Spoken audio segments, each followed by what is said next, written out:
다 같이 일어나셔서 하나님 앞에 찬양 드리면서 나아가겠습니다.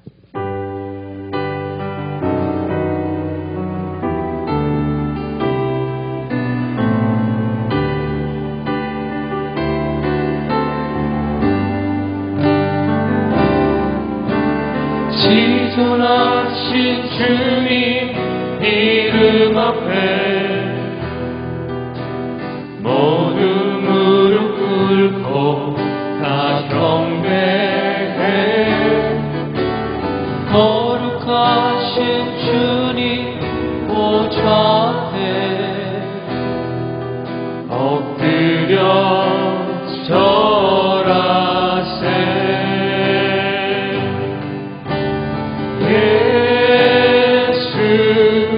예수는 그리스도, 예수는 주, 하나님의 영으로 경배드리리.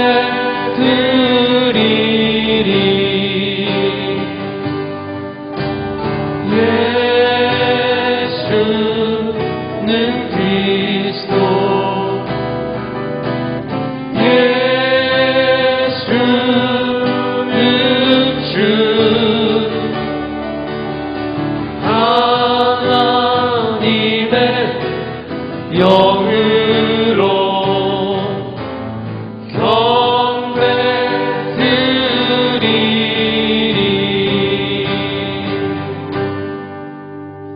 다 같이 하나님 앞에 고개 숙여 참회의 기도를 드리겠습니다. 긍휼과 자비와 사랑이 풍성하신 아버지 하나님, 우리는 믿음을 고백했습니다. 그러나 믿는 대로 살지 못했습니다. 우리는 사랑을 한다고 합니다. 그러나 배운 바 사랑대로 사랑하지 못하고 사랑을 배반하며 절망과 낙담과 증오 속에 살았습니다. 주께서 이 민족에게 내리신 크신 사랑과 은총을 기억합니다. 그러나 그 은혜의 보답이 없이 이기적인 생을 살았습니다.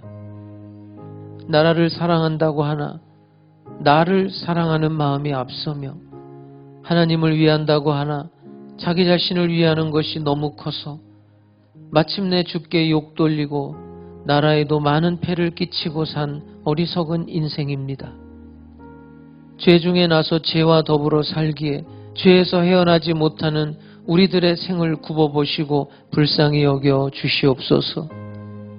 마음 깊은 곳에 있는 어두운 그림자를 제거하시고 밝고 티없는 마음으로 주를 바라볼 수 있게 우리들의 심령을 다시 지어 주시옵소서. 이 시간 십자가의 보혈로 속량하시고 말씀과 성령의 능력으로 뜨겁게 역사하여 주시옵소서. 이 시간은 하나님과 나만이 아는 죄들을 겸손한 마음으로 계속해서 묵묵히 참회의 기도를 드리겠습니다.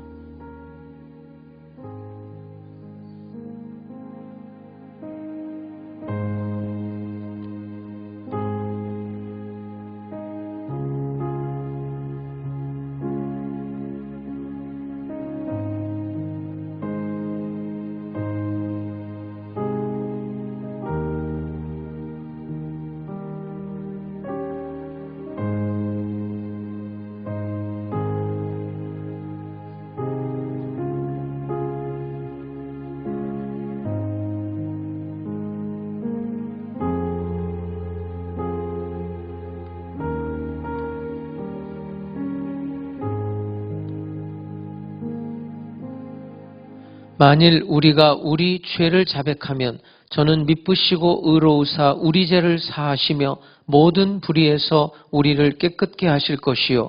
그러므로 이제 그리스도 예수 안에 있는 자에게는 결코 정죄함이 없나니 이는 그리스도 예수 안에 있는 생명의 성령의 법이 죄와 사망의 법에서 너를 해방하였음이라. 아멘.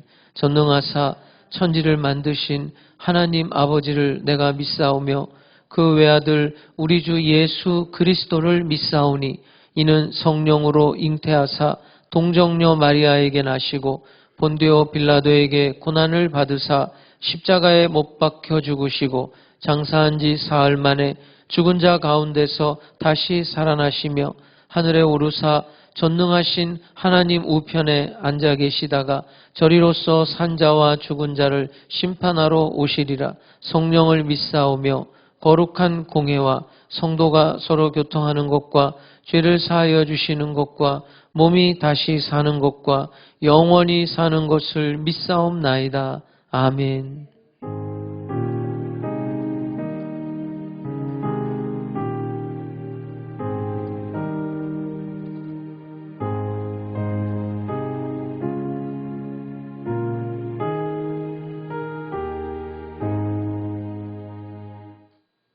우리 옆에 계신 분에게 우리 축복의 말을 하겠습니다. 하나님께서 당신을 사랑하십니다.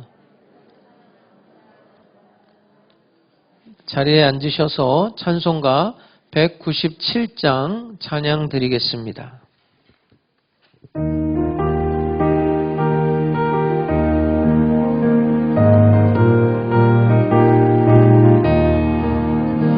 은혜가 풍성한 하나님은 믿는 자 한 사람 어제도 오늘도 언제든지 편찮고 보호해 주시네. 주여 성령의 은사들을 오늘도 내려 주소서.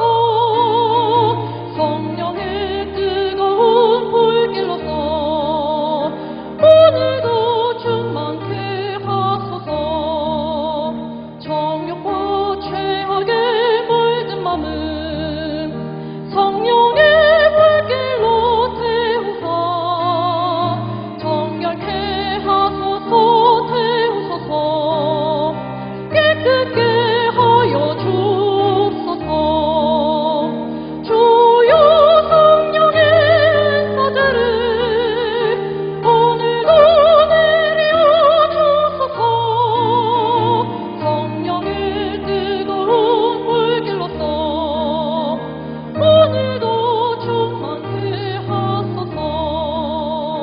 인생의 제물로 돌아가신 어린 양 우리 주 예수여 구속의 은혜를 내리시사 오늘도 구원해 주소서. 주여 성령의 은사들을 오늘도 내려 주소서. 성령의 뜨거운 불길로서 오늘도 충만케 하소서. 주님의 기쁘신 은혜만을 세상에 널리 전하리니 하늘의 능력과 권세로서 오늘도 입혀 주옵소서.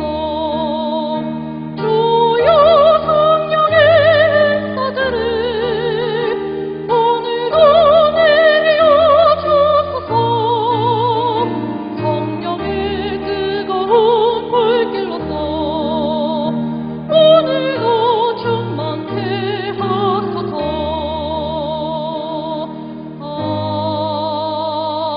아멘.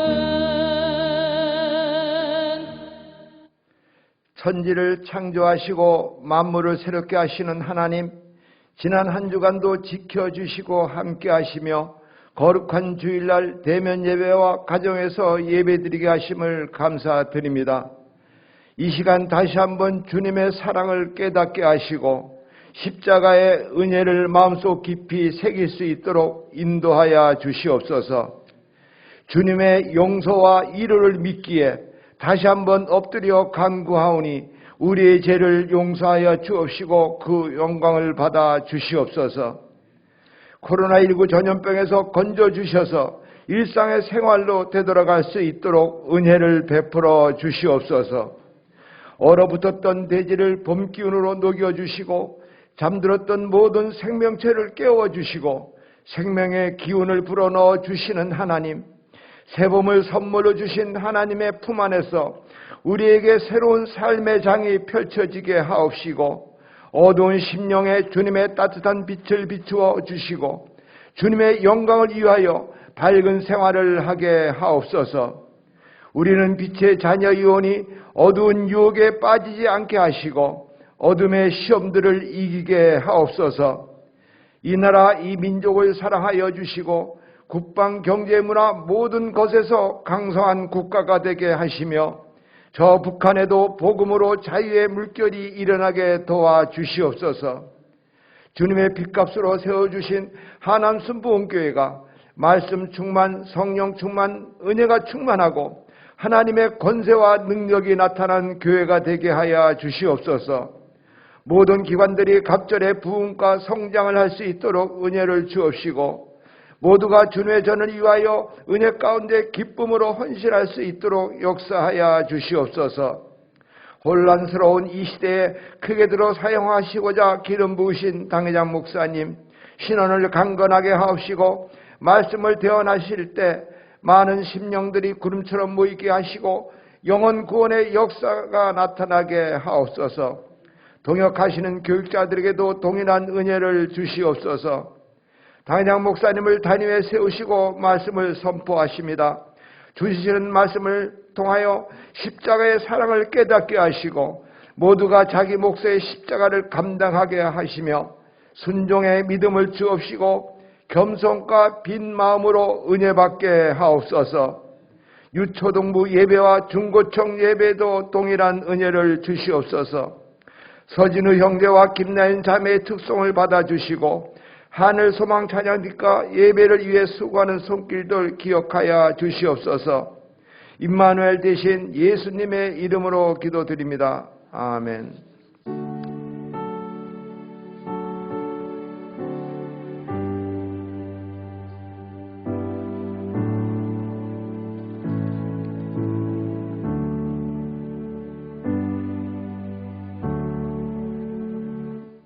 하나님의 말씀 마태복음 5장 7절의 말씀입니다.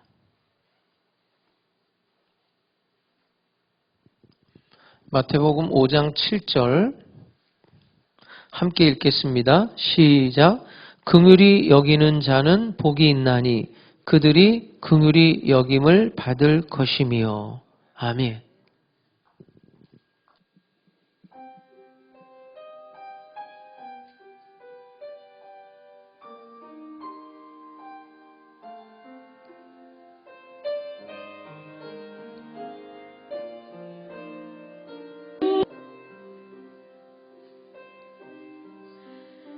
샘물과 같은 보혈은 주님의 피로다.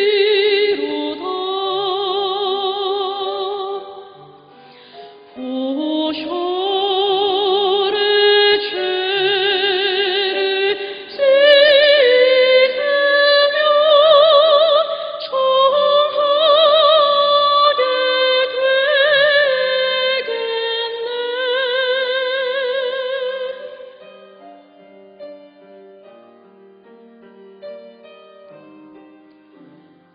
저도적 회개하고서 보혈에 씻었네.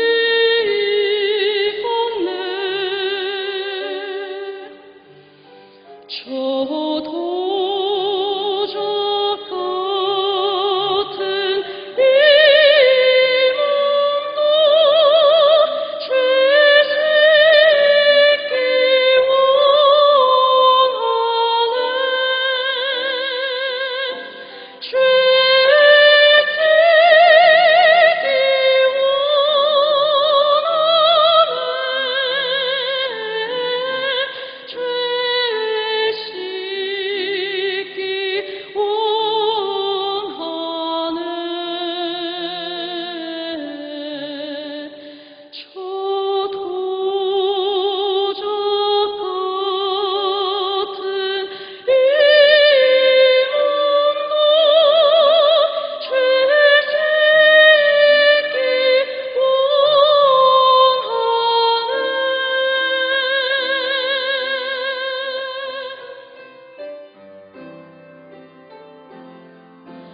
날 좋게 하신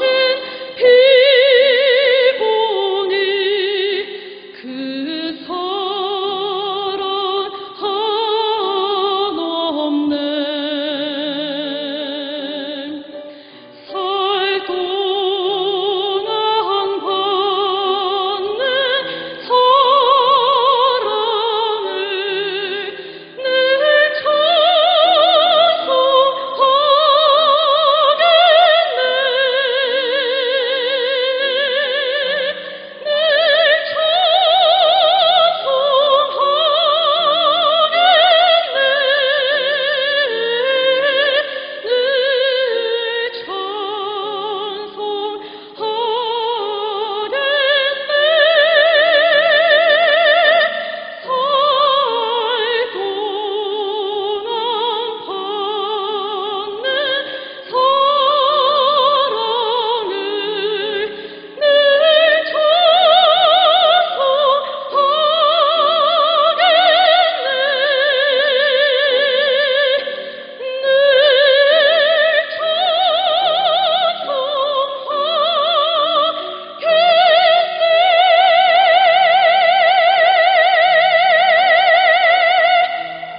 주의 피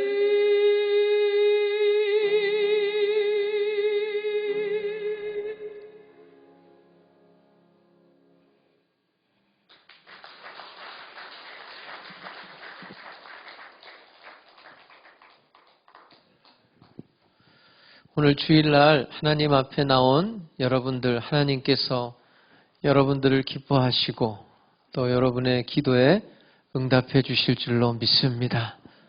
각 가정에서 예배를 드리는 우리 성도님들에게도 동일한 은혜와 은총이 임하게 될 줄로 믿습니다.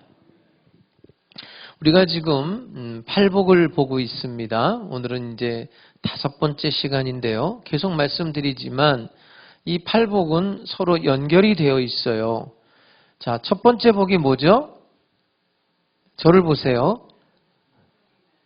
심령이 가난한 자. 그 다음은요? 애통하는 자. 그 다음은요? 온유한 자. 그 다음에 의에 줄이고 목마른 자. 제가 왜 이 말씀을 드리냐면 이제 4번까지가 끝난 거예요. 이 4가지는 뿌리예요. 뿌리. 그리스도인으로서의 태도예요. 태도. 근데 5, 6, 7, 8이요. 1, 2, 3, 4하고 연결이 돼 있어요. 이제 오늘이 긍휼히 여기는 자인데 1번의 결과예요. 1번이 뭐였죠? 심령이 가난한 자. 영적으로 파산된 자예요. 그래서 하나님의 은혜로, 예수의 은혜로, 하나님의 긍휼로, 예수의 긍휼로, 십자가의 은혜로, 십자가의 긍휼로 우리가 천국이 저희 것이며 천국 백성 됐어요. 그러면 그런 사람에게 나타나는 열매가 뭐냐면 긍휼이에요. 긍휼. 5번째. 그 다음에 2번이 뭐였죠? 2번째가 애통하는 자. 그 애통하는 자의 그 짝은 뭐였냐면은 마음이 청결하게 돼요. 열매가. 애통을 하면. 그 다음에 온유한 자. 온유는 겸손하고 같은 말인데 그 열매는 화평하게 하는 자가 돼요. 그 7번째예요. 그 다음에 4번째가 의에 줄이고 목마른 자. 그 열매가 어떻게 날 거냐면 이제 8번째 마지막 팔복이 뭐죠? 의를 위해 박해를 받은 자는 복이 있다고 그러거든요. 열매가 그렇게 나타나는 거예요. 그래서 오늘은 5번째, 첫 번째에 대한 열매, 긍휼에 대한 말씀을 좀 여러분과 나누려고 합니다. 긍휼이 뭐냐? 이걸 먼저 좀 알아야 돼요. 오늘 설교를 통해서 긍휼이라는 게 이런 거구나. 만약에 여러분들이 깨닫게 되면 아마 큰 은혜가 임하게 될 거예요. 사실 우리가 요즘에 사람들하고 대화할 때 긍휼이라는 단어는 잘 안 쓰죠. 탈무드에서 긍휼을 어떻게 말하느냐? 먼저 여러분에게 탈무드에 있는 이야기를 좀 소개해 드릴게요. 어떤 가정에서 아버지가 아들한테 옆집에 가서 낫을 빌려오라고 그랬어요. 그 옆집에는 분명히 낫이 있어요. 그 아들이 낫을 빌리러 갔는데 거절당한 거예요. 있으면서 안 빌려준 거예요. 얘기는 여기서 안 끝나요. 며칠이 지나서 그 집에서 이제 이 집으로 낫을 빌리러 온 거예요. 그러니까 여기 아버지가 뭐라고 하냐면 아들한테 아들아 그거 낫 빌려드려라 그랬단 말이에요. 그러니까 아들이 화가 난 거예요. 아버지 불과 며칠 전에 저 집에서 우리에게 낫을 빌려주지 않았다. 근데 왜 우리는 빌려주냐? 싫다 이거예요. 똑똑하고 당연한 얘기 같은데 여기에 대해서 이제 아버지가 아들에게 지혜를 베풀어요. 뭐라고 말하냐면 아들아 저 집에서 낫을 빌려주지 않았기 때문에 우리도 낫을 빌려주지 않는다. 그거는 복수야. 저 집에서 낫을 빌려주지 않았지만 그럼에도 불구하고 우리는 빌려주겠다. 그러면서 빌려주면 그건 증오란다. 저 집에서 낫을 빌려주지 않았지만 그거 다 잊어버리고 깨끗한 마음으로 저 집에서 낫이 필요하다 하니 기꺼이 빌려준다. 이것이 바로 긍휼이라는 거다. 이렇게 말을 했어요. 굉장히 중요한 이야기입니다. 왜냐하면 여기에 우리들의 생활 양식이 있어요. 첫 번째가 뭡니까? 복수하는 마음으로 사느냐. 두 번째는 증오하는 마음으로 사느냐. 세 번째는 긍휼히 여기는 마음으로 사느냐. 셋 중에 하나입니다, 여러분. 우리가 지금 하고 있는 모든 인간관계가 이 셋 중에 하나에 걸려 있어요. 매사에 복수하는 마음으로 사는지, 증오하는 마음으로 사는지, 아니면 긍휼히 여기는 마음으로 사는지. 오늘 설교 제목이 이겁니다. 여러분은 긍휼히 여기는가? 한번 스스로, 여러분 스스로에게 답을 한번 해보시기 바랍니다. 야고보서 2장 13절에 보면 긍휼을 행하지 아니하는 자에게는 긍휼이 없는 심판이 있겠다고 그랬어요. 마태복음 18장 35절에 보면 너희가 각각 마음으로부터 형제를 용서하지 아니하면 나의 하늘 아버지께서도 너희에게 이와 같이 하실 것이다. 대단히 중요한 교훈입니다. 마태복음 9장 13절에 보면 너희는 가서 내가 긍휼을 원하고 제사를 원하지 아니하노라 하신 뜻이 무엇인지 배워라. 너희는 가서 긍휼을 배우라는 거예요. 나는 제사를 원하지 않고 긍휼을 원하고 있다. 긍휼을 배우라. 여러분, 긍휼은요 하나님의 마음입니다. 높은 하나님의 마음이에요. 예수님께서 무리를 보시고 불쌍히 여겼다는 말이 성경에 나옵니다. 그것은 다른 사람의 아픔이 예수님에게 전달되었다는 뜻입니다. 다른 사람의 아픔이 가슴에 점여 들어온 거예요. 예수님이 상대방을 불쌍히 여겼다는 것은 상대방을 이해한다는 것이고 상대방의 고통을 그대로 느꼈다는 거예요.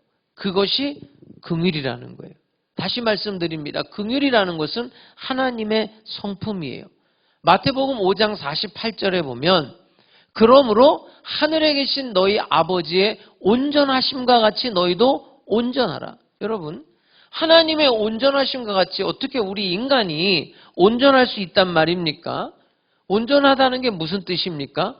그 말씀 마태복음 5장 48절 전에 이야기를 들여다봐야 됩니다.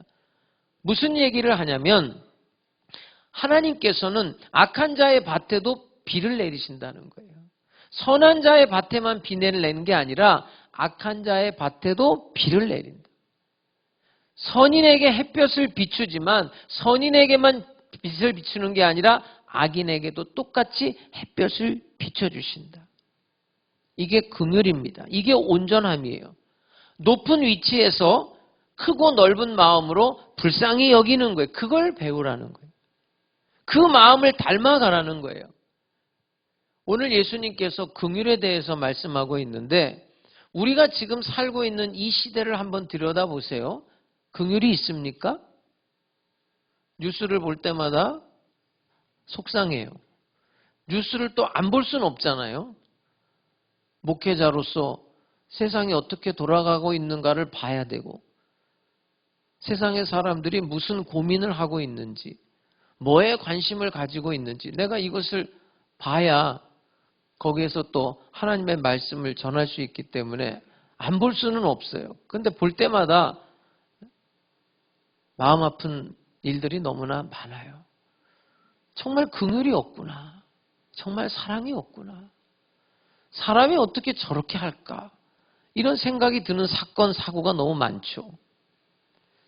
2000년 전에 예수님이 살던 시대는 어땠을까요? 그 시대는 긍휼이 있었을까요? 2000년 전의 사회 분위기를 여러분에게 좀 말씀드리고 싶습니다. 예수님이 살던 그 당시에 헬라 사람들, 로마 사람들, 이 사람들은 긍휼에 대해서 어떤 생각을 가지고 있었을까? 로마인들, 헬라인들은요, 긍휼이라는 것은 나약한 사람들이 하는 짓이다, 이렇게 생각을 했습니다. 긍휼에 대해서 이야기하면 뭐야? 이런 분위기. 자비를 베풀어라, 긍휼을 베풀어라, 그들의 상식에 맞지를 않아요. 헬라의 철학자는 긍휼을 이렇게도 말했습니다. 긍휼은 영혼의 질병이다. 여러분이 너무나 잘 알고 있는 플라톤, 아리스토텔레스, 이런 사람들이 무슨 말을 했는지 아세요? 너무나 기가 막힙니다. 지금 생각해 보면. 그 훌륭한 철학가들이 사실은 이 사람들의 지성을 지금도 못 따라가요. 엄밀하게 말하면. 철학 체계를 플라톤이 세워놓은 거예요, 사실은. 근데 그 사람이 한 말을 한번 들어보실래요? 오직 건강한 자녀만이 기를 수 있는 책임이 있다. 무슨 얘기예요? 건강하지 않은 아이는, 여러분, 로마 시대에 그 아버지가 자기 부인을 통해서 애가 나왔단 말이에요. 근데 건강하지가 않아요. 비실비실대요. 뭐가 하나 부족해 보여요. 그러면요, 손가락으로 이렇게 하는 거예요. 이렇게. 이게 황제들만 하는 게 아니에요. 가장들도 이걸 하는 거예요. 그럼 뭐예요? 이게 무슨 뜻이에요? 죽여라예요. 죽여라. 요즘처럼 감옥에 안 가요. 그렇게 해도 내다 버려라. 어린애들 있죠. 어린아이들하고 노예는 뭐 사람도 아니었어요, 그 당시에. 그래서 기독교인들을 이상하게 봤어요. 노예를 형제라고 그랬기 때문에, 사람 취급을 했기 때문에. 그 다음에 자기 부인, 아내까지도 살리고 죽이는 게 누구한테 있냐면 그 가장한테 있었어요. 얼마나 살벌한 줄 아세요? 무자비가 일상이었어요. 일상. 무자비라는 게 그 당시의 정서입니다. 2000년도에 나왔던 글래디에이터라는 영화 보셨어요, 혹시? 검투사. 거기에 너무나 생생하게 나오죠. 제가 그 경기장을 가봤거든요. 로마에 갔을 때 콜로세움이라고 원형 경기장이에요. 5만 명에서 8만 명까지 들어가요. 여러분, 그 옛날에 경기장이 5만 명에서 지금 이 시대에도 5만 명 들어가는 경기장, 그걸 진다고 그래도 굉장해요. 근데 2000년 전에 여러분 생각을 해보시라고요. 엄청난 거죠. 거기서 무슨 짓을 했느냐? 사람과 사람이 싸워서 죽이는 것을 그걸 스포츠라고 보고 즐긴 거예요. 두 팔이 잘려나가는데 그걸 보고 좋아하고 환호했어요. 근데 그게 전혀 이상하지 않은 분위기. 눈을 파내는데 그게 전혀 이상하지 않은 분위기. 그걸 오히려 즐기고 좋아했단 말이에요. 관광지라고 가서 대단하다고 그러지만 여러분, 그 안에서는요, 너무나 끔찍한 일이 벌어졌던 거예요. 그러면서도 아무렇지도 않아요. 사람이 죽는 모습을 보면서 좋아하고 기뻐하고 즐거워했단 말이에요.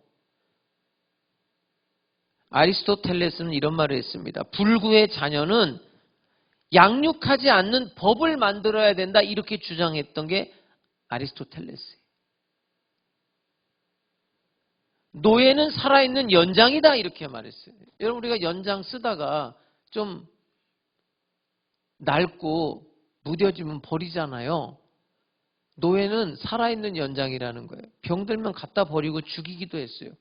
그러면서 양심의 가책이 전혀 없는 거예요. 요즘도 그러잖아요. 여러분 자기가 집에서 키우던 강아지, 고양이 다 갖다 버리잖아요. 엄청나게 버리잖아요, 여러분.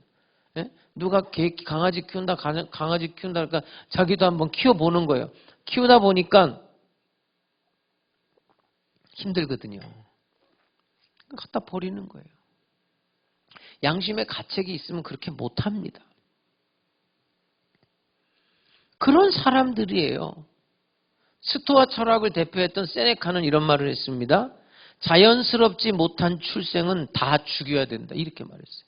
그러면서 뭐라고 말했는지 알아요? 이건 무자비한 게 아니다. 이건 분노가 아니다. 이거는 매우 이성적인 판단이다. 그랬어요. 매우 이성적인 판단. 이것이 이 당시에 살았던 사람들의 분위기예요. 무슨 얘기인지 아시겠죠? 이런 가치, 이런 철학, 이런 정서의 사람들을 놓고 예수님이 하시는 말씀이 긍휼이에요. 긍휼. 자비. 이게 어울린다고 생각하세요? 헬라인, 로마인뿐만이 아니에요, 여러분. 그 당시에 살았던 유대인들은 달랐을까? 선택된 백성, 선민, 하나님의 백성이라는 사람들도 사실은 마찬가지의 삶을 살았어요. 마치 오늘날 기독교인들이 세상 사람들하고 똑같이 사는 거하고 일반이에요. 여러분 기독교인이라는 건 한마디로 말하면요. 세상과 구별된 삶을 살아야 되는 거예요. 세상 사람들과 똑같이 사는 건 그건 그리스도인이 아닙니다. 엄격하게 말하면. 지금 우리가 팔복을 보고 있는데 이 산상수훈 5장, 6장, 7장을 쭉 읽으면서 생각할 것은 딱 하나예요. 아, 예수 믿는 사람들은 이렇게 사는 거구나. 한마디로 말하면 아, 예수 믿는 사람들은 세상 사람과 다르게 살라는 거구나. 이 이야기예요. 근데 그 당시에 유대인들도 마찬가지예요. 헬라인처럼 로마인처럼 그렇게 살았어요. 냉정하게 살았다면 냉정하게. 여러분 십계명에 보면 네 부모를 공경하라고 그러잖아요. 왜 그런 말이 나올까요? 공경하지 않으니까 그런 말이 나오는 거예요. 예수님 당시에 어떤 말이 유행이었냐면 고르반이라는 단어가 있어요. 고르반 되었다. 이 고르반이라는 건 하나님 앞에 구별하여 드렸다. 하나님께 선물을 드렸다. 하나님께 드리기 위해서 따로 분류해 놨다. 이런 이야기예요. 근데 부모가 자식에게 용돈을 요구하고 부모가 필요한 걸 요구할 때 그 자식이 그 부모에게 냉정하게 하는 말이에요. 없어요. 이거는 있기는 있는데 이거는 고르반 된 거예요. 이건 하나님께 이미 드려진 거라 이걸로 부모님을 섬길 수는 없습니다. 이렇게 냉정하게 한 거예요. 냉정하게. 누가복음 18장 9절에 이런 말이 나와요. 또 자기를 의롭다 믿고 다른 사람을 멸시하는 자들에게 이 비유로 말씀하시대. 자, 누구한테 말한 거냐면요. 다른 사람을 멸시하는 자들에게. 다른 사람을 멸시하면서 사는 사람들이 많았어요.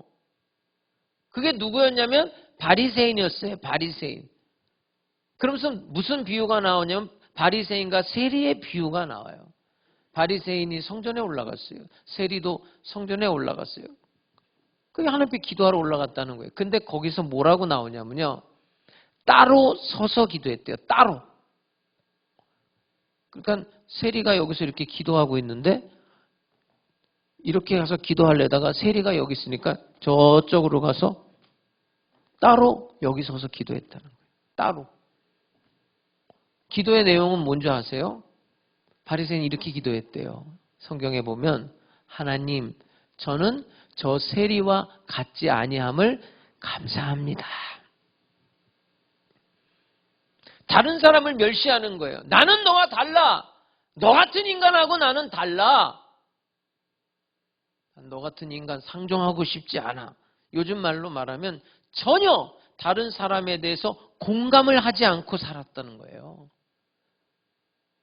여러분, 긍휼이라는 말은 요즘 말로 말하면 공감 능력을 말하는 거예요. 긍휼은 다른 사람의 시각으로 그를 봐주는 거예요. 긍휼은 그 사람과 나를 동일시하는 마음이에요. 근데 그게 없는 거예요. 요즘에 여러분 자동차 운전하고 나가면요, 초보 운전 이런 거 잘 안 써붙여요, 이제는. 그 왜 그런가 했더니 글이 하나 올라와 있었어요. 초보 운전이라고 붙이고 다니니까 더 무시하고 더 위험하더라는 거예요. 자기도 분명히 초보 운전할 때가 있었을 텐데 그 생각을 못하고 어라, 요거 초보 운전이네. 아유, 되게 운전 못하네. 왜 빨리 안 가는 거야? 뒤에서 빵빵대고 휙 이렇게 앞질러 가버리고. 그러다가 초보 운전자니까 옆으로 또 가다 그냥 확 부딪히고 사고가 더 난대요. 그래서 아예 지금은 초보 운전자들이요, 초보 운전이라는 걸 붙이지 않는다는 거예요. 공감 능력이 없는 거예요. 공감 능력. 요즘에 스포츠 스타들, 연예인들, 이 사람들이 학교 다닐 때, 학생 때 학교 폭력이 문제가 되잖아요. 그게 무슨 얘기일까요? 아니, 자기 친구들이잖아요. 전혀 자기 친구들과 공감을 하지 않고 살았다는 거잖아요. 자기와 친구들을 딴 사람으로 생각하고 폭력을 가하는 거 아니에요. 왕따를 시켰다는 거 아니에요. 뭐 뺨을 40대를 때렸다. 여러분, 그게 있을 수가 있는 일입니까? 우리 정상적인 사람의 마음으로 자기 친구를 그렇게 할 수가 있어요? 친구로 생각 안 한 거죠. 사람으로 생각 안 한 거죠. 너와 나는 같다. 이렇게 생각 안 한 거죠. 사람 취급을 안 한 거죠. 그러니까 그 짓을 하는 거죠. 공감하지 못하는 거예요. 유명한 드라마가 있었죠. 다모라고. 거기에 최고 명대사가 뭔지 아세요? 다모의 명대사? 아프냐? 나도 아프다. 그거거든요. 여러분, 그런 말 해본 적 있어요? 누군가한테? 그 아픈 사람을 보면서 나도 막 아파해 본 적 있냐고요. 그게 공감이에요. 그게 공감.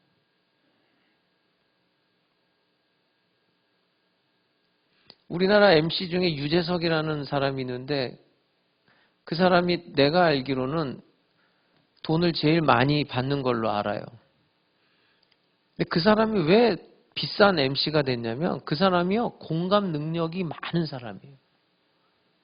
자기가 말해서 자기가 웃기려고 하는 게 아니라 그 출연자들을 놓고 시간 배정을 하면서 n분의 1로 말을 하게끔 자기가 사회를 봐주는 거예요. 사회를 한마디로. 그러세요. 그러면서 좀 말이 많은 사람은 딱 끊어요. 말이 없는 사람은 그 사람에게 시간 배정을 해서 말을 시켜요. 그래서 그 사람이 우리나라 최고의 MC가 된 거예요. 그 사람 자체가 무슨 웃기는 사람이고 그런 건 아니에요. 내가 볼 때 진짜 개그맨들 웃기는 사람들 많거든요. 그런 공감 능력이 있어야 되는 거예요. 근데 그런 공감이 없는 거예요. 공감이. 누가 암 수술했어요. 그런데 암 수술했어? 응? 아무렇지도 않아요.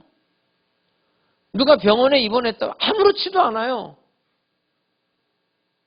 너는 너고 뭐 나는 나지. 여러분, 이렇게 TV 같은 거 볼 때 그 아프리카 아이들 그 굶어 죽고 그 앙상한 모습 그런 거 나올 때 여러분들은 어때요? 가끔 보면 전화 한 통화만 해달래. 거기다 번호가 떠요. 전화하면은 1,000원이 그쪽으로 간다. 혹은 5,000원이 그쪽으로 간다. 그것도 안 해요. 왜요? 너랑 나랑 뭐 아무 관계가 없고 너가 굶어 죽든 말든 그게 무슨 상관이야. 그러는 거예요. 그렇게 사는 거예요. 지금 미얀마에서 저렇게 사람들이 죽어가는데 아무 상관이 없는 사람들 많아요. 거긴 뭐 그 나라니까 죽든 말든 공감하지를 않아요. 긍휼이 없다는 이야기입니다. 긍휼이. 저 북한의 우리 동포들이 굶어 죽어도 그거 나랑 아무 상관이 없다고 생각해요.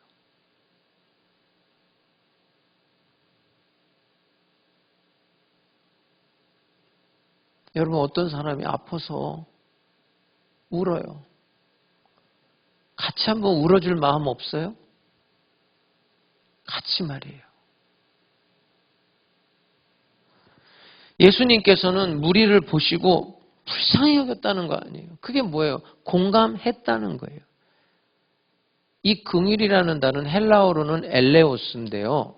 이제 성경이 히브리어로 된 것을 헬라어로 번역할 때 이 긍휼이라는 말은 구약 성경에 보면은 헤세드라는 말이 많이 나와요. 헤세드. 그 헤세드를 엘레오스라고 번역을 했어요. 70인 번역에서. 그럼 그 헤세드, 제가 긍휼이라는 어휘적 설명을 좀 드리려고 하는 거예요. 구약 성경에서 말하는 헤세드, 긍휼은 구약 성경에 다른 단어로도 표현이 되어 있는데 우리 성경을 보면 인내하신 구세주여 이런 찬양 많이 하죠. 호세아서를 읽으면 나는 인내를 원한다. 인내. 그 다음에 자비, 긍휼. 이 말이 헤세드예요.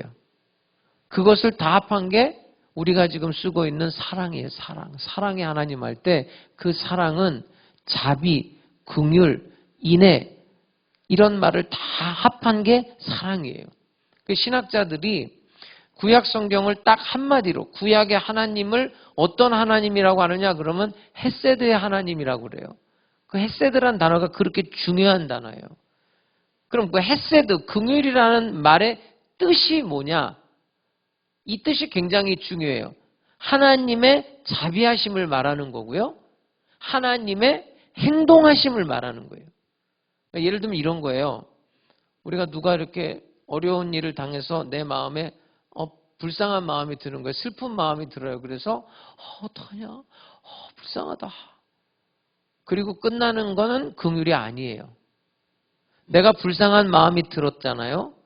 그럼 그 다음에 그 불쌍한 마음이 행동에까지 옮겨지는 게 긍휼이에요. 그게 헤세드예요. 하나님의 자비하심, 하나님의 행동하심이에요. 근데 그 행동이 단회적인 행동이 아니에요. 그 뜻은 뭐냐면 계속적으로 반복하는 의미가 있어요. 자, 누가 넘어졌어요. 그러면 일으켜줘요. 또 넘어졌어요. 또 일으켜줘요. 근데 또 넘어졌어요. 또 일으켜줘요. 그게 긍휼이에요. 하나님의 자비하심, 하나님의 행동하심. 근데 그 행동이 반복되는 거예요. 그래서 헤세드라는 말은 구약 성경에 어떤 말과 같이 쓰이냐면 성실이라는 단어하고 같이 쓰여요. 그리고 이 긍휼이라는 엘레오스라는 헬라어는 우리가 지금 알고 있는 구제 있죠. 구제라는 단어가 거기서 나온 거예요. 좀 연결시켜서 말하면 이거예요. 로마서에 보면 구제하는 사람은 돈으로 구제하라 이런 말이 아니에요. 구제하는 자는 성실함으로 할지니. 성실하지 않으면 그거는 긍휼이 아니에요. 구제할 때. 그러니까 여러분 구제하는 사람은요. 한 번 구제하고 끝나는 게 아니에요. 제가 지금 이 교회에 와서도 어떤 분이 나한테 매년 1년에 2번씩 구제연금을 가져오는 사람이 있어요. 우리 성도 중에. 지금 몇 년째 하고 있어요. 언제까지 하나 내가 좀 보려고 하는데 어떤 사람은요. 뭐 20년째입니다. 30년째입니다. 계속 성실이 중요한 거예요. 우리가 뭐 어떤 봉사를 한다. 교회에서도 마찬가지인데 봉사와 함께 들어가는 단어가 있어요. 성실이 거기에 들어가야 돼요. 계속적으로 해야 되는 거예요. 계속적으로. 선교도 마찬가지예요. 제가 이게 지금 방송으로 나가고 그래서 또 보는 사람도 있고 그래서 좀 그런데 재밌는 사건이 있었어요. 나한테 와서 도와달라는 거예요. 보통 그러면 내가 도와준다고 그러거든요. 근데 이분은 와가지고 조건을 걸더라고요. 도와달래. 그래서 네, 근데 조건이 있대. 뭐냐고 그랬더니 그 뭐 써놨대. 그 간 다음에 읽어봤거든요. 엄청나게 길게 썼어요. 3장인가? 쭉 읽어보니까 도와주는데 목사님 최소한 5년 동안은 계속 하셔야 됩니다. 최소한 5년. 그래서 내가 답을 보냈어요. 최소 5년은 내가 책임지겠다. 왜 그래요, 여러분? 그런 사람들은 그 날짜만 기다리고 있어요. 그 날짜만. 우리가 이렇게 월급 받는 사람들이 회사에서 요즘은 코로나라 뭐 30% 삭감도 있었고 여러 가지가 있었잖아요. 근데 그 날짜에 안 나오면 어떻게 돼요? 생활이 말이 아니잖아요. 그 날짜 되면 돈이 딱 나와야 계획했던 대로 이거 넣고 보험료도 내야 되고 세금도 내고 이것도 처리하고 이래야 되잖아요. 그 날짜만 기다리고 있는 거예요. 그러니까 구제하는 자는 성실함으로 해야 된다는 거예요. 그게 긍휼이에요, 긍휼. 긍휼이라는 뜻은 하나님의 자비하심, 하나님의 행동하심. 그 행동은 계속적인 거고 반복적인 거고 성실한 거예요. 그게 긍휼이에요. 긍휼이라는 것은 감정을 이제 넘어서는 거예요. 맨 처음에는 그 내 감정에 다른 사람과 동일시하면서 공감을 하는 거예요. 그 다음에 행동에까지 나타나는 불쌍히 여김이에요. 내 마음에서 내 감정에서 어떻게 불쌍해, 슬퍼 여기서 끝나는 게 아니라 그것이 내 행동에까지 나타나는 불쌍히 여김. 그러니까 마음에서 출발해서 행동까지 연결되는 것, 이것이 긍휼이에요. 그러니까 긍휼이라는 말의 뜻을 우리가 정확하게 알고 있어야 돼요. 누가복음 10장에 보면 여리고로 내려가던 사람이 강도를 만나요. 그걸 누가 봤냐면 선한 사마리아 사람이 봤어요. 그 성경에 보면 재밌어요. 그 단어가 보고 이렇게 나와요. 근데 선한 사마리아인만 본 게 아니에요. 거기 보면 제사장도 보고 이런 단어가 나와요. 레위인도 보고. 그런데 선한 사마리아인은 보고 불쌍히 여겨 이렇게 나와요. 그러니까 그걸 봤을 때 선한 사마리아 사람은 마음에 공감이 일어난 거예요. 만약에 내가 저렇게 당했으면 어땠을까 이 생각을 하는 거예요. 그게 불쌍히 여기는 거예요. 나와 그 사람을 다르게 생각하는 게 아니라 나와 그 사람을 같이 놓고 보는 거예요. 여러분 자기 친구를 어떻게 학교에서 뺨을 40대를 때려요. 내가 그 친구라고 생각하면 그렇게 못하잖아요. 그게 공감이에요. 그게 동일시하는 거고 그게 불쌍히 여기는 거예요. 내가 봤단 말이에요. 선한 사마리아 보고 내 마음에 불쌍히 여긴 거예요. 내가 만약에 저 지경이었으면 어땠을까? 그거 생각을 한 거예요. 내가 저 지경인데 다른 사람이 나를 보고 그냥 가면은 나는 죽잖아요. 저기서 그것이 불쌍히 여기는 거예요. 그 다음에 성경에 보면 가까이 갔다는 거예요. 가까이 가서 기름을 붓고 포도주를 붓고, 이 기름과 포도주는 오늘날로 말하면 소독제 역할을 하는 거예요.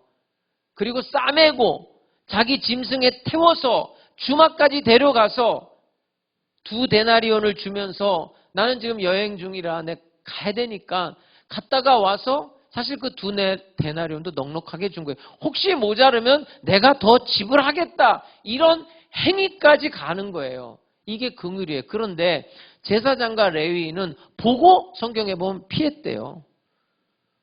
이유는 있어요. 제사장 레위인이 지금 제사 드리러 가는 거예요. 하나님 앞에. 근데 이 사람을 만지다가 이 사람이 죽어버리면 시체를 만지는 거예요. 다 자기 핑계는 있는 거예요. 오늘날로 말하면 어떤 사건 속에서 너 왜 그거 안 했어? 그러면 자기를 변호하는 사람, 독선적인 사람, 자기만을 생각하는 사람, 자기 입장만 생각하는 거예요. 말로만 하는 거예요. 말로만. 오늘날로 말하면 이 제사장 레인이 목사 신부예요. 강대상에서 말로는 사랑하라 그러고 자기는 집에 가서 부인하고 막 싸우고. 그건 긍휼이 아니잖아요. 그렇게 살면 안 되잖아요. 근데 제사장이 그렇게 했다는 거예요. 보고 피해요. 물론 나름대로 사연은 있어요. 그건 긍휼이 아니라는 거예요. 보고 불쌍히 여겨 가까이 가서 기름 붓고 포도주 붓고 행동하는 거예요. 예수님의 모습은요, 3년 내내 그런 모습을 보여준 거예요. 마태복음 9장 27절에 보면 두 맹인이 예수님을 향해서 이렇게 말해요. 다윗에 사는 예수여, 우리를 불쌍히 여겨주세요. 이렇게 말해요. 이게 무슨 얘기죠? 공감해달라는 거예요. 그 말을 들은 예수가 내가 이 일을 할 줄 믿느냐? 네 믿음대로 되라. 이렇게 말해요. 마태복음 15장 22절에 보면 가나안 여인이 이렇게 말합니다. 주 다윗의 자손 예수여, 나를 불쌍히 여겨주세요. 내 딸이 흉악한 귀신이 들렸어요. 예수님이 공감해요. 그러면서 하시는 말씀이 네 소원대로 되리라. 마태복음 17장 15절에 보면 주여, 내 아들을 불쌍히 여겨주세요. 내 아들이 간질에 걸렸어요. 예수님이 그 귀신을 꾸짖고 쫓아내서 치료를 해주는 거예요. 예수님은요, 만나는 사람마다 그때마다 공감을 한 거예요. 예수님, 내 형편 좀 봐주세요. 나를 불쌍히 여겨주세요. 공감하고 그들이 원하는 대로 치료를 해준 거예요. 어떤 날은 길을 가는데 저쪽에서 장례 행렬이 오는 거예요. 과부의 아들이 죽은 거예요. 과부라는 게 뭐예요? 남편이 없어요. 그럼 이제 자식 믿고 살아가는 건데 그 아들까지도 죽어버린 거예요. 그 관을 붙들어요. 그 관을 못 놔요, 예수님이. 그 성경에 보면 그 과부를 불쌍히 여겼다는 단어가 나와요. 성경에 보면요, 예수님이 기적과 능력을 나타낼 때 단어가 나와요. 어떤 단어가 나오냐면 불쌍히 여겨, 측은히 여겨, 그 마음이 민망하사. 그렇게 공감을 해요. 그 사람들의 아픔에. 그리고 그 나인성 과부의 아들을 살려내는 거예요. 어떤 날은 현장에서 간음을 하다가 붙잡힌 여자가 예수님 앞에 끌려와요. 이건 빼도 박도 못하잖아요. 현장에서 간음하다 붙들려 왔으니 예수님 말씀하십니다. 많은 사람들에게 너희 중에 그래 법이 돌로 치는 거니까 돌로 쳐. 죽여. 근데 너희 중에 죄 없는 자가 먼저 돌로 치라. 기가 막힌 말씀을 한 거예요. 다 돌아갔어요. 그 여자와 예수님 둘이 남았어요. 그때 예수님이 이 여자에게 하시는 말씀이에요. 나도 너를 정죄하지 아니한다. 가서 다시는 이와 같은 죄를 범하지 말라. 그 여자를 불쌍히 여겨주고 그 여자를 살려줘요. 예수님의 별명이 뭐였냐면 세리와 죄인의 친구예요. 왜 그런 별명을 얻었냐면 사람들은 죄인들, 세리들하고는 놀질 않아요. 아무리 돈이 많아도 세리하고는 가까이 하질 않았어요. 매국노라고 그래가지고. 그런데 예수님은 그런 사람들하고도 밥 먹고 친교를 나눈 거예요. 그들과도 공감을 하고요. 그들도 구원받을 백성으로 본 거예요. 성경에 보면 예수님이 긍휼에 대해서 굉장한 말씀 많이 해요. 탕자의 비유 아시죠? 천하의 못된 사람, 탕자. 집 나갈 때 그냥 혼자 나가면 되지. 자기 아버지한테 아버지 결국 아버지 죽을 거 아니에요. 아버지 죽으면 그거 나한테 몫이 있는 거 아니에요. 그거 달라고 그래서 나간 거 아니에요. 정말 탕자예요. 이방 땅에서 방탕하게 살다가 그런데 여러분 그 탕자의 비유에서 중요한 요점이 뭐냐면 사실은 탕자의 비유는 잘못된 명칭이에요. 그 비유는 아버지 사랑의 비유예요. 옛날에 목사님들이 그 제목을 잘못 붙인 거예요. 요즘에 학자들은, 요즘에 우리 공부한 사람들은 그걸 사실 탕자의 비유라고 안 해요. 아버지 사랑의 비유라고 그러거든요. 발을 바꿨어요. 거기에 요점은 아버지 사랑이에요. 아버지는 그 아들을 사랑하는 거예요. 집에 있을 때도 사랑하고, 집을 나갔을 때도 사랑하고, 나갔다가 들어올 때도 사랑하는 거예요. 그래서 아들이 아직 들어오지도 않았는데 상거가 먼 저기 바깥에 있는데 벌써 알고 마중 나가요. 왜 그랬을까요? 아버지는 기다린 거예요. 그저께도 기다렸고요. 어제도 기다렸어요. 그리고 오늘도 기다린 거예요. 만약에 오늘 안 왔다면 내일도 기다리는 거예요. 아버지는 계속 기다리는 거예요. 그러다가 보고 가서 입을 맞췄다는 거예요. 근데 여기에 형이라는 사람이 등장해요. 형은 그 아들을, 자기 동생을 비판을 하거든요. 맞는 말이죠. 뭐 틀린 말은 아니에요. 그러나 너무나 냉정한 거예요. 이건 긍휼이 없는 거예요. 아버지는 큰아들한테 말해요. 내 아들이 죽었다가 살아났는데, 잃었다가 얻었는데 너에게는 왜 그런 기쁨이 없느냐는 거예요. 이게 긍휼입니다. 예수님 또 말씀하십니다. 어떤 부자한테 1만 달란트 빚진 종이 있어요. 그런데 아무 조건 없이 탕감해 줬어요. 근데 그 사람이 그 탕감을 받고 가다가 길에서 자기 동무를 만났어요. 그 동무는 누구냐면 자기가 100데나리온을 빌려줬는데 그걸 안 갚는 동무예요. 너 왜 안 갚어? 갚어. 멱살을 잡고 감옥에다 집어넣은 거예요. 그 소식을 이 주인이 듣고 다시 불러요. 내가 너한테 1만 달란트를 탕감해 줄 때 그 100데나리온 그거 탕감해 주라는 조건으로 탕감한 건 아니야. 그런데 네가 나한테 1만 달란트를 탕감을 받았다면 그거 100데나리온 탕감해 주는 게 마땅하지 아니하냐? 이렇게 말해요. 네가 긍휼을 입었다면, 나한테 긍휼을 입었다면 너도 긍휼을 베푸는 것이 마땅한 일이 아니냐 이거예요. 요즘으로 말하면요, 그 1만 달란트와 100데나리온은 어떤 차이냐면요, 100억과 2만 원이에요. 그러니까 이런 말이 통하는 거예요. 야, 100억이나 탕감해 줬는데 너는 2만 원을 탕감을 못 한다는 거냐? 여러분, 나한테 긍휼이 없다는 건 무슨 뜻이냐면요, 내가 지금 이 2만 원을 탕감 못 해준다는 건 무슨 뜻이냐면 내가 100억을 탕감받은 일이 없는 거예요. 내가 긍휼이 없다는 것은 내가 긍휼을 받았다는 것을 부인하는 거예요.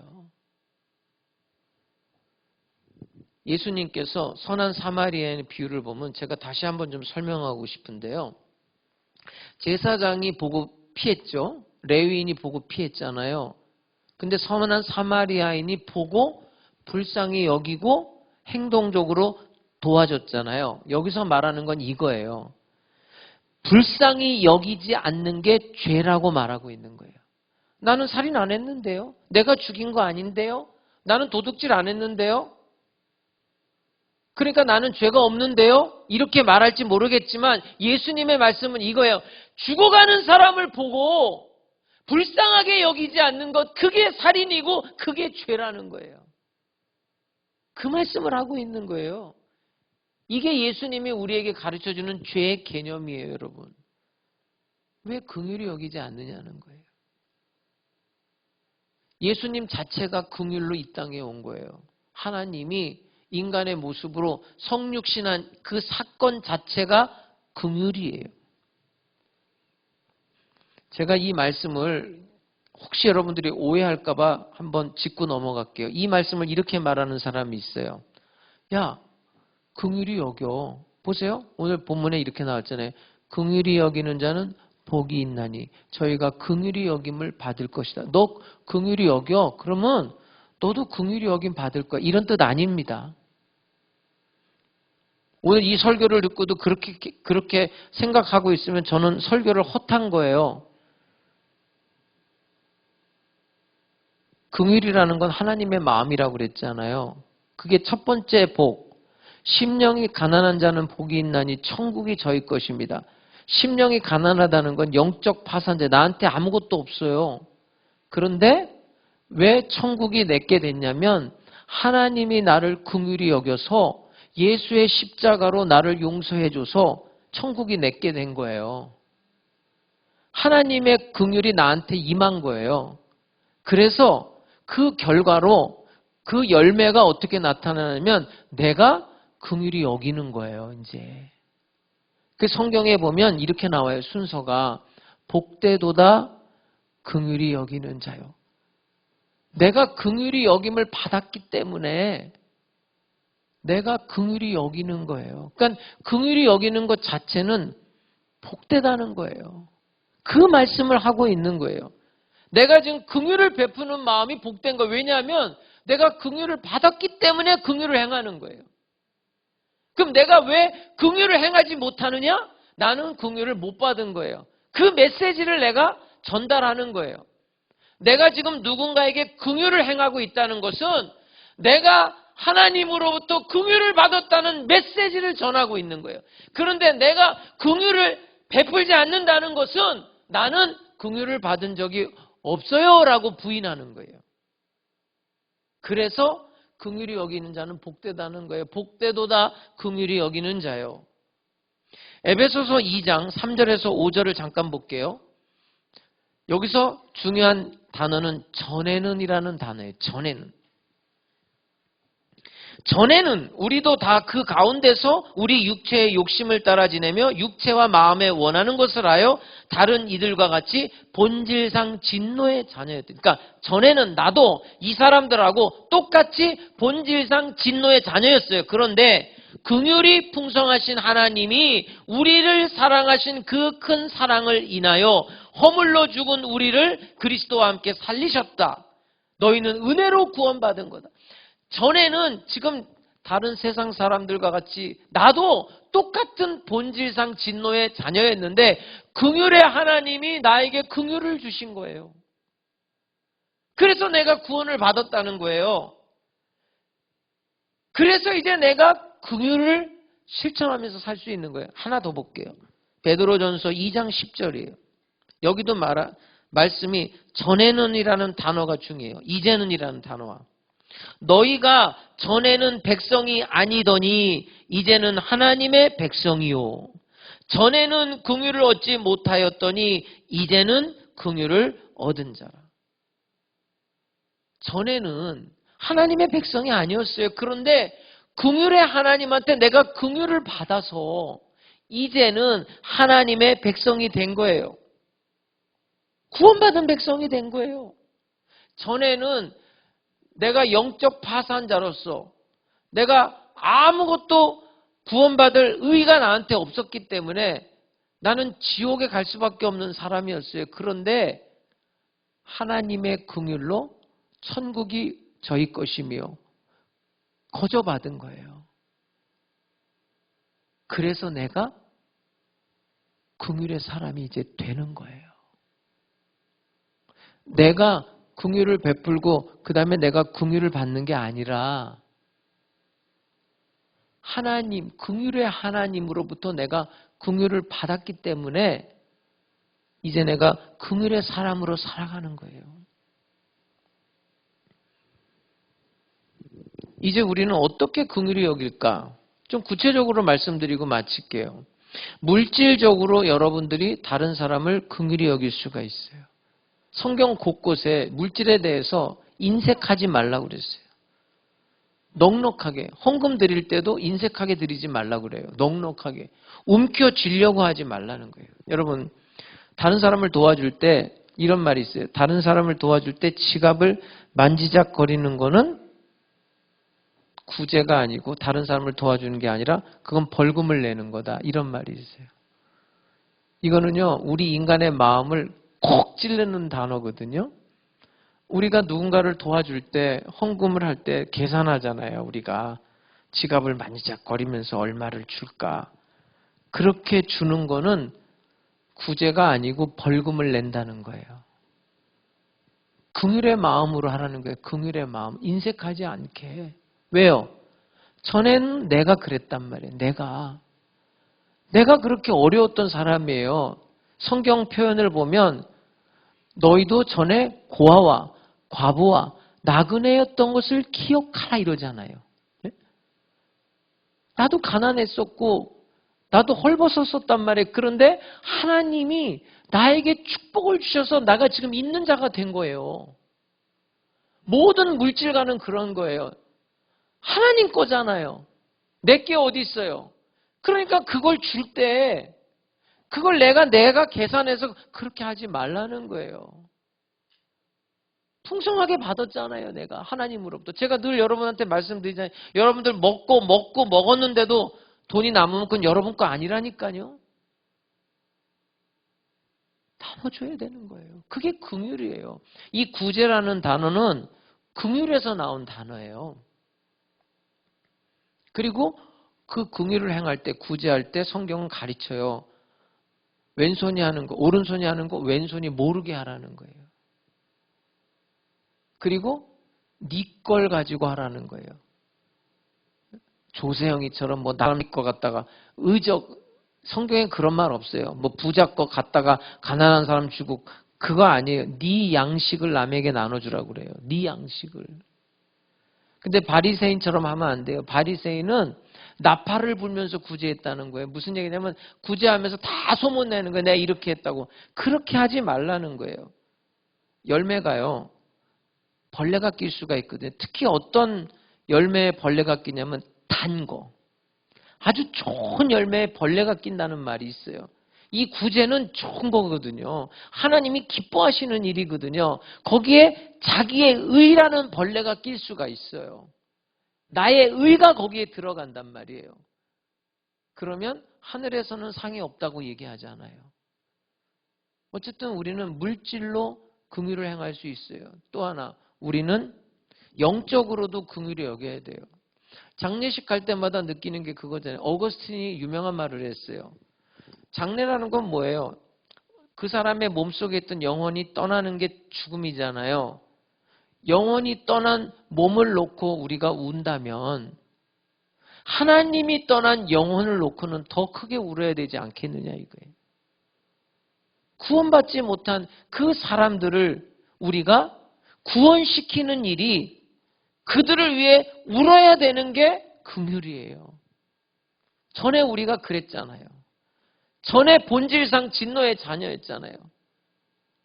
그 전의 모습이 그들의 모습이잖아요. 스데반은 자기를 향해 돌을 던져서 자기를 죽이는 자를 위해서 그렇게 기도했어요. 주여 이 죄를 그들에게 돌리지 마세요. 이게 긍휼이에요. 또 우리는 그들을 위해서 기도할 수 있어요. 이게 긍휼을 베푸는 행위예요. 믿지 않는 사람, 그 사람을 구원해달라고 기도하는 그것이 긍휼이에요. 그리고 믿지 않는 그 사람들에게 복음을 전하는 것이 긍휼이에요. 긍휼히 여김을 받은 사람들은요, 특징이 있다는 거예요. 긍휼히 여긴다는 거예요. 용서받은 사람은 특징이 있어요. 용서한다는 거예요. 그러니까 내가 긍휼히 여긴다는 것은 내가 하나님의 자녀요, 이걸 메시지를 전하고 있는 거예요. 그럼 그 사람들은 기가 막힌 말씀이에요. 긍휼히 여기는 자는 복이 있나니 긍휼히 여김을 받는다는 거예요. 우리가 긍휼히 여길 때 하나님의 더 큰 긍휼이 또 임하는 거예요. 그래서 제가 여러분에게 자신 있게 말씀드릴 수 있어요. 그 긍휼히 여기는 사람은 이제 이런 보장을 해주는 거예요. 여러분이 죄를 지을 때마다 하나님은 반드시 여러분을 용서할 거예요. 여러분이 인생을 살면서 필요한 것이 있을 때 하나님은 반드시 여러분에게 채워줄 거예요. 여러분이 인생을 살면서 어려운 일을 당할 때 하나님은 반드시 여러분을 인도해 주실 거예요. 복되도다. 긍휼히 여기는 자요. 복된 거죠. 왜요? 내가 하나님의 긍휼을 받았기 때문에, 긍휼을 행하기 때문에. 그런 사람들은 긍휼히 여김을 받을 거다. 하나님의 더 큰 긍휼이 임한다는 거예요. 이런 긍휼의 사람 될 수 있기를 주의 이름으로 축복합니다. 오늘 설교 제목에 여러분 답해 보시라고요. 여러분은 긍휼히 여기는가?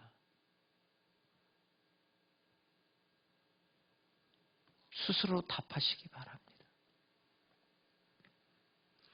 우리 이런 마음으로 한번 찬양하고 기도하는 시간을 갖겠습니다. 십자가 그 사랑 멀리 떠나서 무너진 나의 삶 속에 잊혀진 주래. 돌 같은 내 마음 어루만지사. 여러분 돌 같은 마음이 좀 오늘 깨졌으면 좋겠어요. 정말 긍휼히 여기는 마음이 생겼으면 좋겠어요. 십자가 그 사랑 멀리 떠나서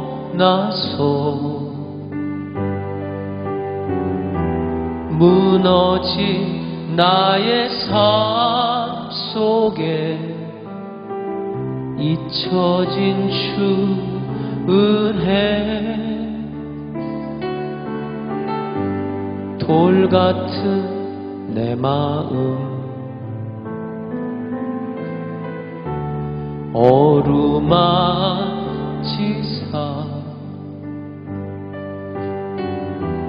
다시 일으켜 세우신 주를 사랑합니다. 주 나를 보아시고 날 붙드시리. 나는 외롭고 존귀한 주님의 자녀라. 주 너를 보아시고 널 붙드시리. 너는 외롭고 존귀한 주의 자녀라. 지나간 일들을 기억하지 않고 이전에 행한 모든 일 생각지 않으리. 사막의 강물과 길을 내시는 주 내 안에 새 일 행하실 주만 바라보리라. 주 나를 보아시고 날 붙드시리. 나는 외롭고 존귀한 주님의 자녀라. 주 너를 보아시고 널 붙드시리. 너는 외롭고 존귀한 주의 자녀라. 우리 다 같이 하나님 앞에 기도하겠습니다. 자비로우신 아버지 하나님, 그 크신 사랑과 그 크신 은혜와 자비 베풀어 주셔서 우리를 죄에서 건져주시고 죄의 종로 탄 저희들을 구원해 주시고 생명의 성령의 법 아래 살게 하시니 감사를 드립니다. 저희를 용서하신 하나님의 긍휼, 우리들을 용서하신 하나님의 사랑에 감사하며 우리도 이제 용서하면서 살게 해 주옵소서. 그 긍휼에 감격하여 우리도 이제 긍휼을 베풀며 살게 해 주시옵소서. 내가 하나님의 긍휼을 받은 사람이라고 메시지를 전하면서 살게 해 주옵소서. 내가 하나님의 사랑을 받은 사람이라고 메시지를 전하면서 살게 해 주옵소서. 내가 하나님의 용서를 받은 사람이라고 메시지를 전하면서 살게 하여 주시옵소서. 아버지여, 하나님의 긍휼을 받은 복된 자로 살게 하여 주옵소서. 이제 긍휼의 열매, 사랑의 열매를 맺게 해 주옵소서. 용서의 열매를 맺게 하여 주시옵소서. 우리의 마음속에 하나님의 긍휼이 넘쳐 흐르게 하여 주시옵소서. 우리의 마음속에 하나님의 은혜가 넘치게 하여 주시옵소서. 이 돌 같은 마음이 무너지게 해 주시옵소서. 이 완악한 마음이 녹아지게 하여 주시옵소서.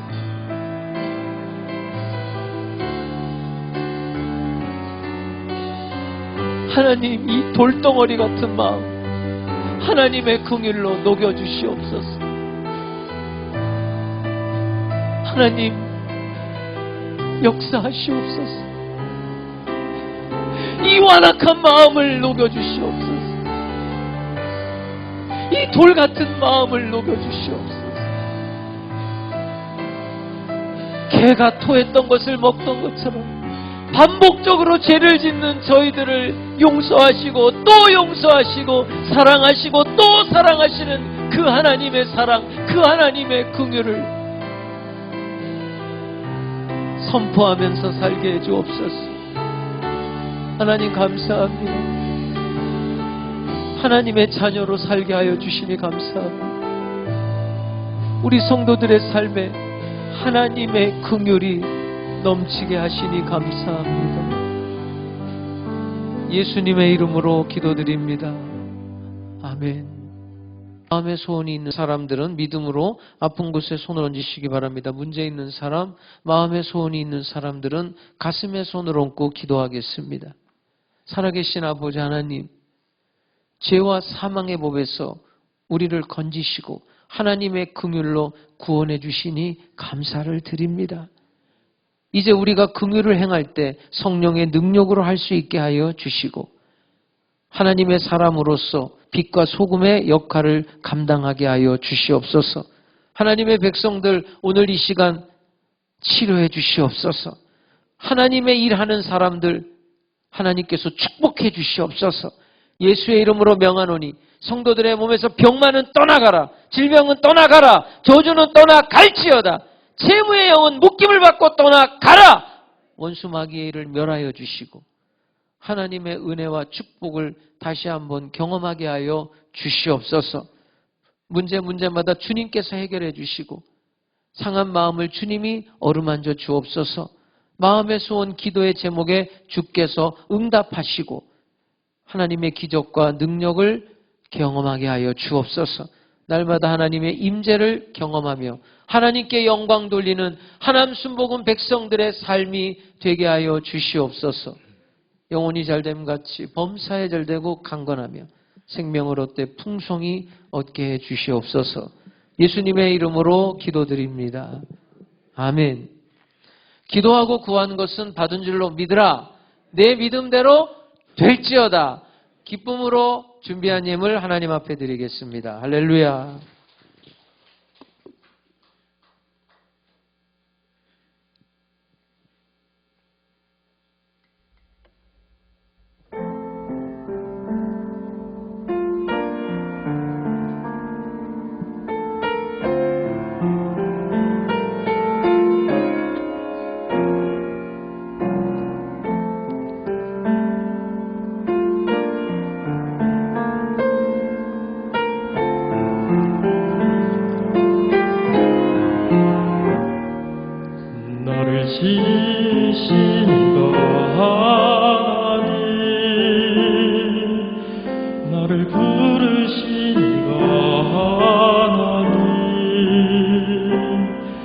나를 보내신 또 하나님, 나의 나 된 것은 다 하나님 은혜라. 나의 달려갈 길 다가도록 나의 마지막 꿈을 다하도록 나로 그 십자가 함께 하시니 나의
나를 붙드시는 하나님의 은혜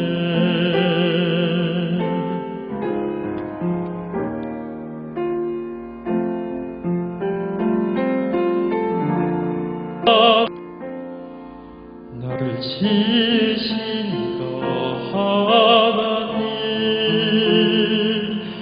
나를 부르신 거 하나님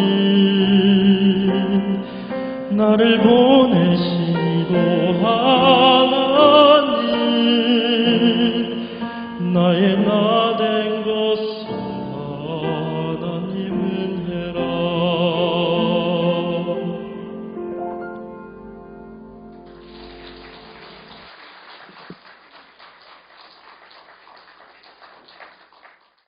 (3월 7일) 주일 영상 광고입니다. 2월 15일부터 정부 지침에 따라 정규 예배의 전체 좌석수 20%까지 대면 예배가 허용되었습니다. 이에 하남승무원교회에서는 전체 좌석 20%인 100명까지 대면 예배가 가능하게 되었음을 알려드립니다.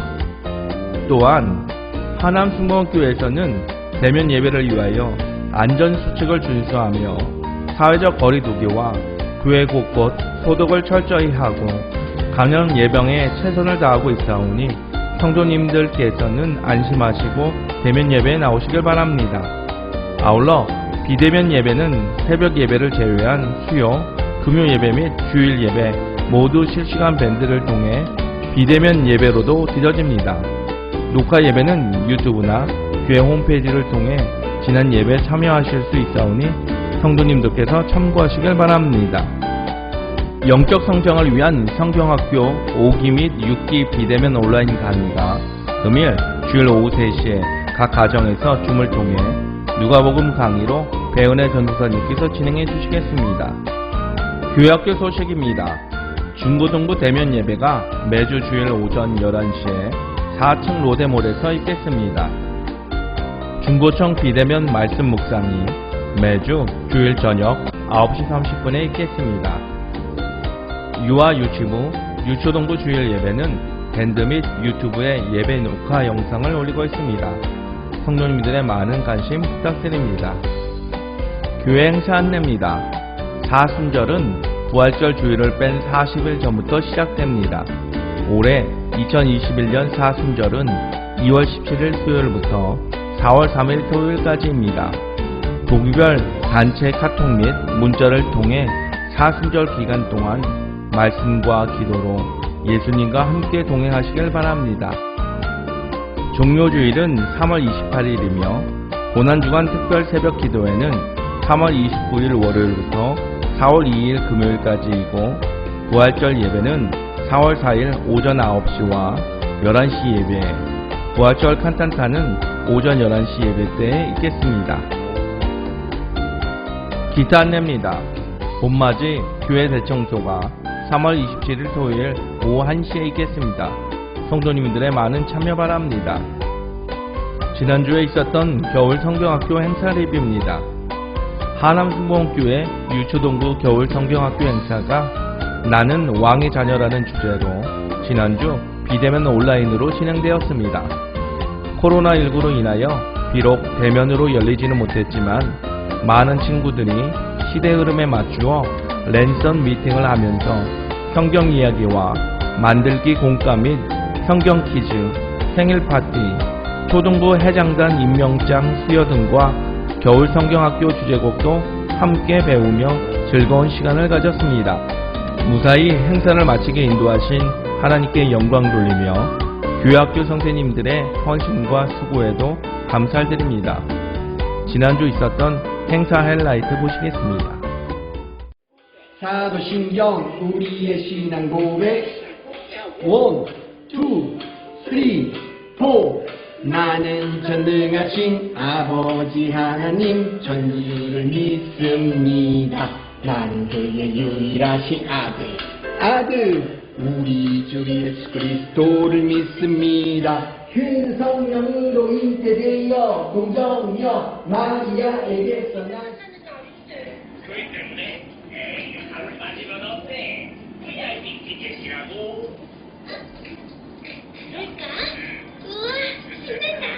믿습니다. 아멘. 아멘. 아멘. 아멘. 아멘. 아멘. 아멘. 자, 근데요, 오늘 말씀을 보도록 하겠는데요. 자, 오늘 말씀은 잃어버린 양에 대한 이야기. 잃어버린 양. 나왔습니다. 성경은, 자, 성경은 누구의 말씀이 담긴 책인가요? 번호를 주세요. 어떻게 가야 돼? 예수님이 양을 찾으러 가십니다. 우리 친구들 출발해볼까요? 같이 출발해보자. 손으로 따라하는 거 한번 해보세요. 손으로 어디로 가야 될까? 그 다음 어딜까? 자, 맞춘 친구 어디 누가 있는지 보자. 선생님 따라서 하든지 우리 친구들이 먼저 맞추나 한번 검수해보자.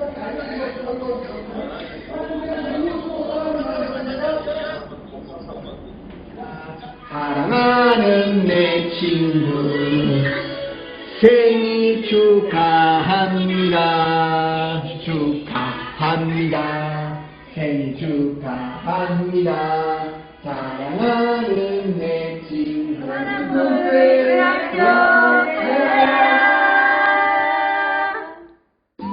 온라인 헌금 안내입니다. 교회에 오실 수 없어서 온라인으로 예배를 드리시는 성도님들께서 헌금을 원하시면 교회 계좌로 입금해 주시면 감사하겠습니다. 하남순복음교회가 평안하여 든든히 서가고 주를 경외함과 성령의 위로로 진행하여 수가 더 많아질 수 있도록 성도님들의 뜨거운 기도 부탁드리겠습니다.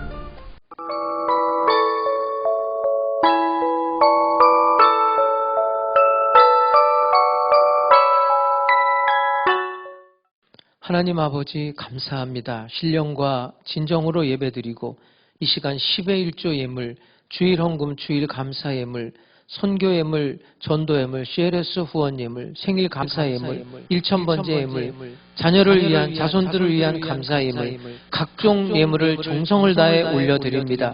또 온라인 헌금으로도 각종 예물 올려드립니다. 기쁘게 연락하여 주시옵소서. 드린 손길들마다 재물 얻을 능을 주시고 필요한 모든 것들 채워주옵소서. 11조가 늘게 하여 주시고 사업장, 직장, 가정에 하나님의 은혜와 은총을 허락해 주시옵소서. 이 물질이 쓰일 때 하남순복음교회가 평안하여 든든히 서가게 해 주시옵소서. 지금은 우리 주 예수 그리스도의 은혜와 아버지 하나님의 영원하신 사랑과 보혜사 성령님의 감동 감화 역사 인도하심이 하나님의 긍휼을 입은 자로서 긍휼을 베풀며 살기 원하는 하남 순복음 백성들 머리 위에 영원토록 함께 계실지어다. 아멘.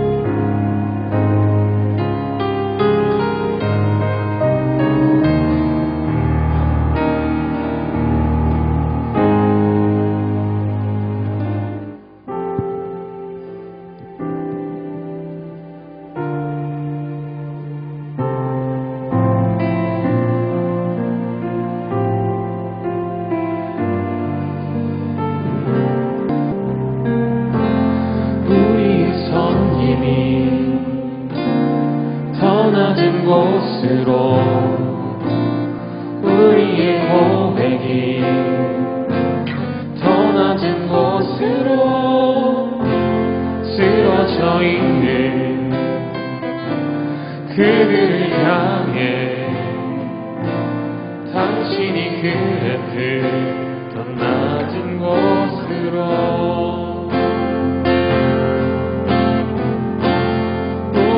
성님이 더 낮은 곳으로 우리의 고백이 더 낮은 곳으로 쓰러져 있는 그들을 향해 당신이 그랬듯 더 낮은 곳으로